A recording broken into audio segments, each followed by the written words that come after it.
সুপ্রিয় দর্শকবৃন্দ, আসসালামু আলাইকুম রহমতুল্লাহি ওয়া বারাকাতুহু। প্রীতীয় শুভেচ্ছা নেবেন, আশা করি সকলেই ভালো আছেন। আজকে সারা দেশের মানুষ শোকে ভারাক্রান্ত। বাংলাদেশ জাতীয়তাবাদী দল বিএনপির চেয়ারপারসন বেগম খালেদা জিয়ার মৃত্যুতে প্রথমেই তার প্রতি গভীর শ্রদ্ধা এবং শোক প্রকাশ করছি। তার পরিবারের প্রতি সমবেদনা জানাচ্ছি।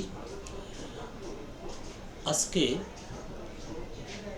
বাংলাদেশ জাতীয়তাবাদী দল বিএনপির খুবই পরিচিত চেনামুখ নেত্রী রুমিন পারহানা, তার জন্য একটি দুঃসংবাদ।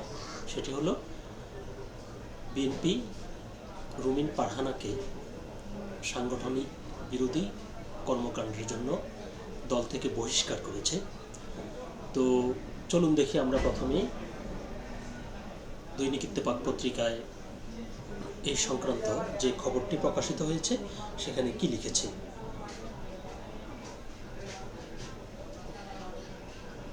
রুমিন পারহানা সহ 9 নেতাকে বহিষ্কার করল বিএনপি।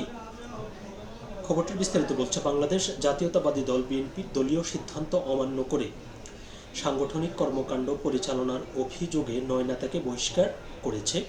মঙ্গলবার 30 ডিসেম্বর সন্ধ্যায় বিএনপির সিনিয়র যুগ্ম মহাসচিব অ্যাডভোকেট রুহুল কবির রিজভী স্বাক্ষরিত এক বিজ্ঞপ্তিতে এই তথ্য জানানো হয়।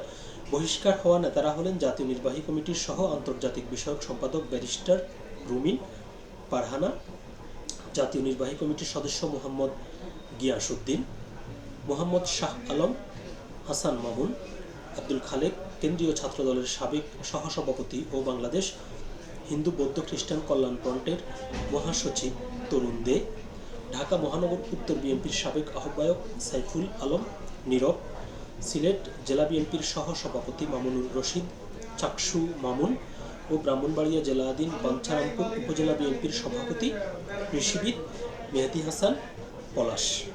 এই নেতাদের বাংলাদেশ জাতীয়তাবাদী দলের প্রাথমিক সদস্যপদ সহ সকল পর্যায়ের পদ থেকে বহিষ্কার করা হয়েছে বলে বিজ্ঞপ্তিতে উল্লেখ করা হয়। বিজ্ঞপ্তিতে উল্লেখ করা হয়েছে, এই নেতাদের বিএনপির প্রাথমিক সদস্য সহ সকল পর্যায়ের পদ থেকে স্থায়ীভাবে বহিষ্কার করা হয়েছে। আসন্ন জাতীয় সংসদ নির্বাচনে ব্রাহ্মণবাড়িয়া 2 আসনটি শরিক দল জমিয়তে উলামা ইসলামকে ছেড়ে দিয়েছে বিএনপি। এই আসনে বিএনপি নেতৃত্বাধীন জোটের মনোনয়ন পেয়েছেন জমিয়তের সহসভাপতি মাওলানা জুনাইদ আল হাবিব। এই আসনে বিএনপির মনোনয়ন প্রত্যাশী ছিলেন সংরক্ষিত আসনের সাবেক সংসদ সদস্য ও দলটির আন্তর্জাতিক বিষয়ক সহ সম্পাদক ব্যারিস্টার রুমিন পারহানা।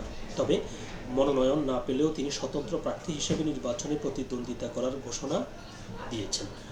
তো প্রতিবেদনটি পর্যন্তই ছিল। যেটি বলতে হয় সেটি হচ্ছে যে রুমিন পারহানা দীর্ঘদিন পর্যন্ত বিএনপির রাজনীতির সাথে জড়িত। তবে এটি বলতে গেলে তার জন্য খুবই দুর্ভাগ্যজনিত একটি খবর যে নেত্রীর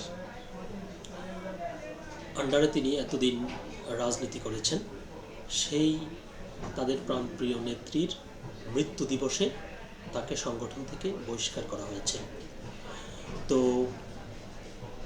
এখনও রুমিন পারহানার কোনো প্রতিক্রিয়া পাওয়া যায়নি।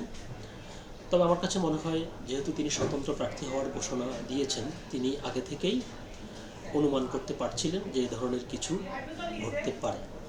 তো সকলে ভালো থাকবেন, সুস্থ থাকবেন। আল্লাহ হাফেজ।